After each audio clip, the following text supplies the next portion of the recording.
Bonjour à toutes et à tous, et bienvenue dans cette nouvelle vidéo sur la rame TGV Sud-Est 16, et on fait le record du monde de vitesse de 320 km/h le 26 février 1980. Durant cette vidéo, je vais vous présenter la rame TGV 16, mais aussi une interview exclusive avec un agent SNCF. Sur ce, commençons directement.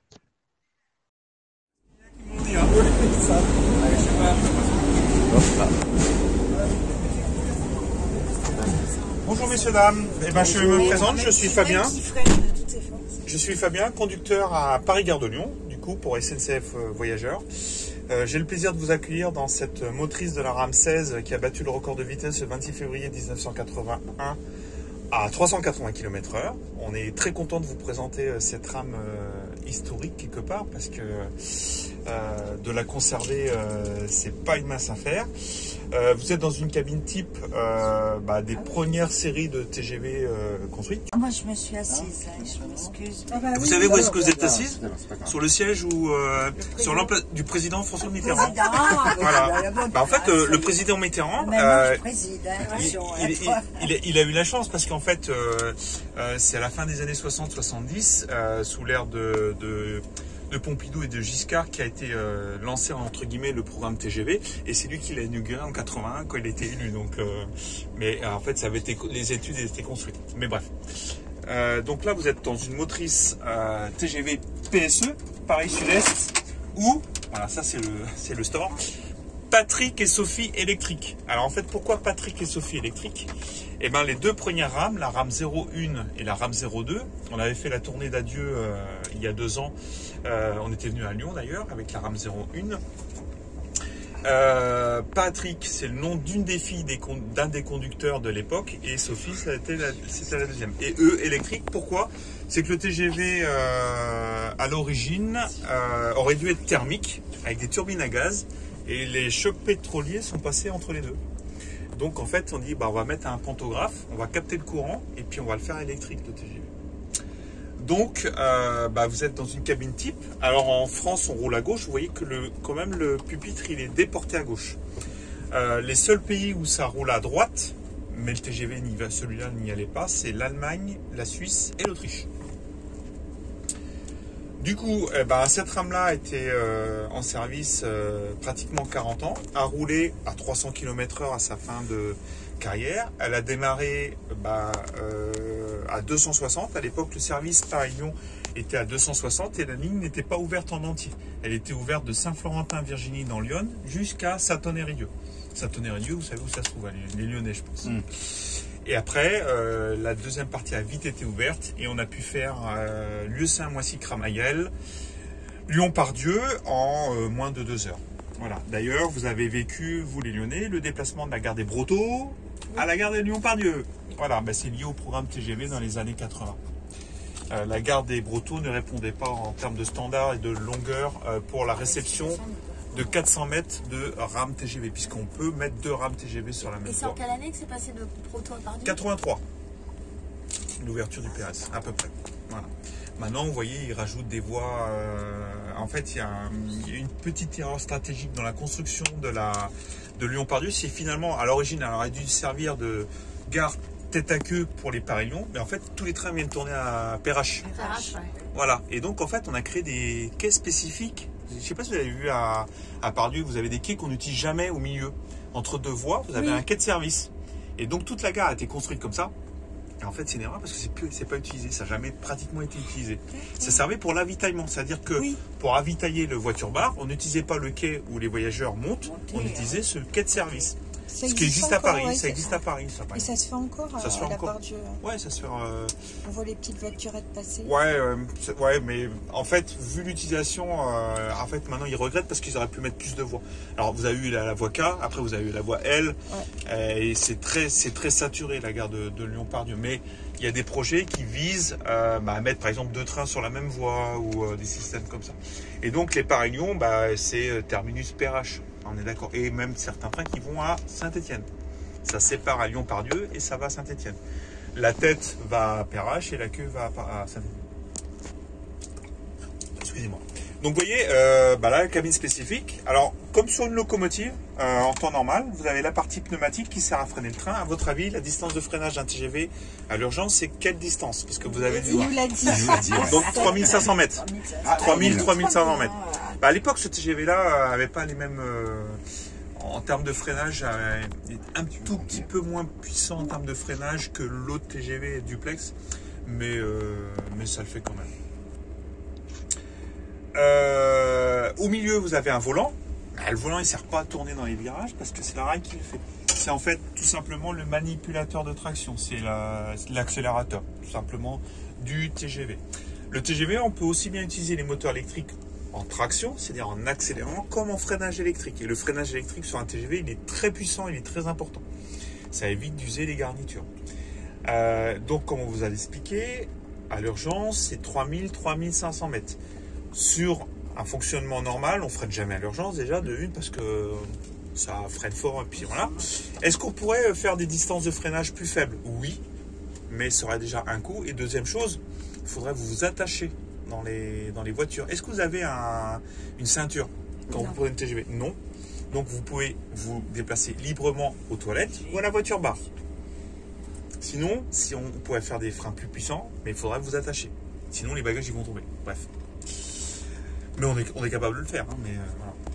Et de toute façon, tout transport dit public a une décélération qui est normée. On n'a pas le droit de faire un freinage. On pourrait le faire là, un freinage puissant, mais en fait, on ne le fait pas. Vous avez ce qu'on appelle la boîte à levier qui permet de mettre en service les différents auxiliaires du TGV. C'est mettre la climatisation, l'éclairage, le compresseur pour fournir de l'air. À droite, vous avez l'indication de tension ligne, c'est-à-dire on a un dispositif articulé sur la toiture qui s'appelle un pantographe. C'est lui qui va capter le courant et le courant va repartir une fois qu'il aura été consommé sur le TGV par les rails. Et les rails, on les utilise aussi pour autre chose.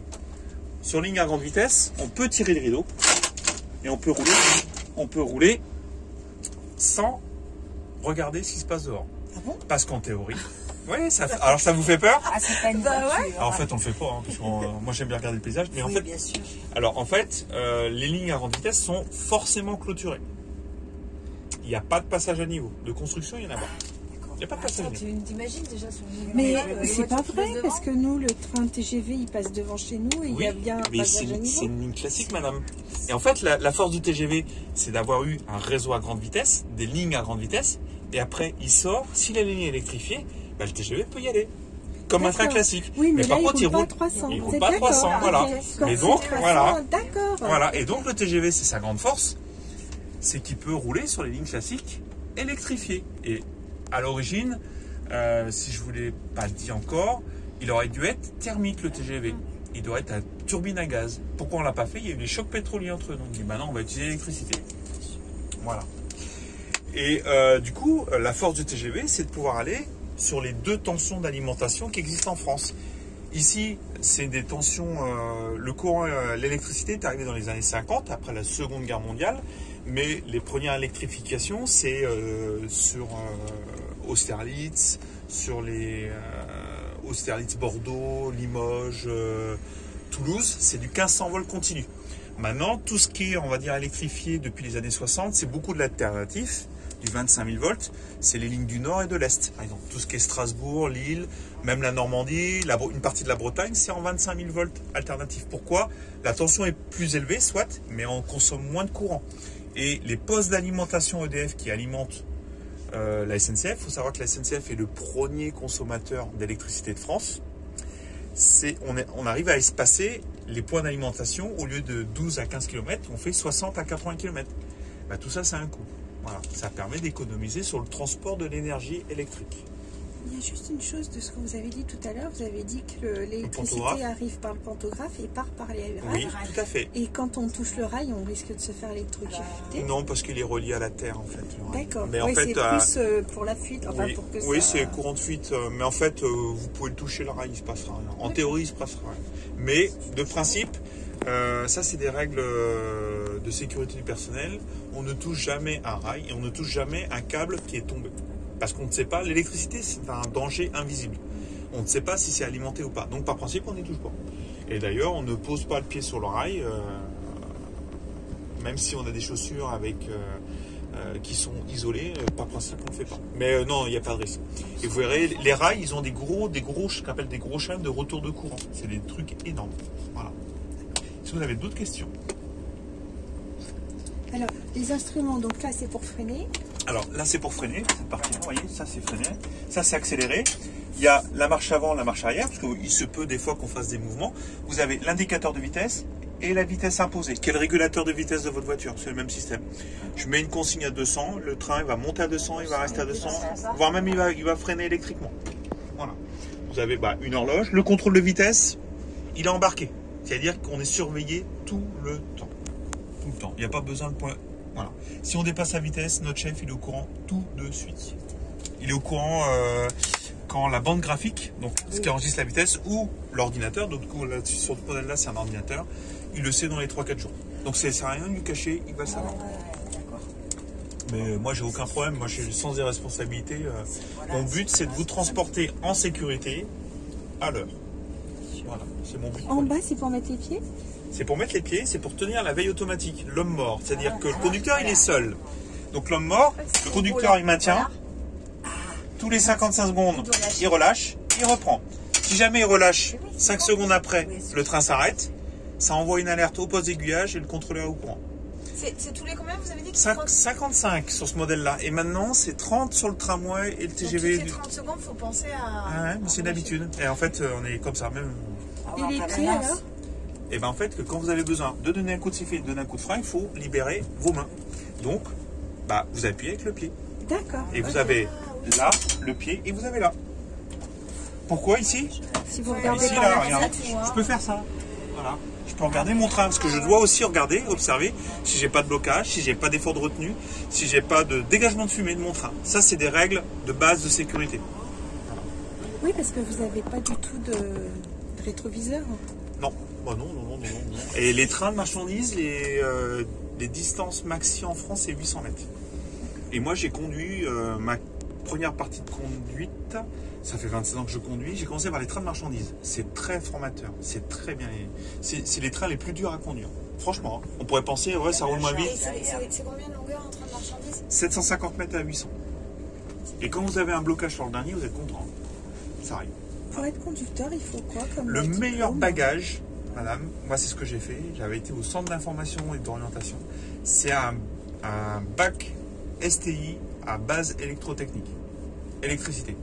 Vous faites électronique, électricité. Moi j'ai un bac F3 électrotechnique et c'est le meilleur point d'entrée pour être conducteur. Après vous passez le médical, le psychologique, l'entretien d'embauche, enfin l'entretien de motivation, mais voilà. Le meilleur bagage pour un jeune qui veut rentrer, c'est électrotechnique.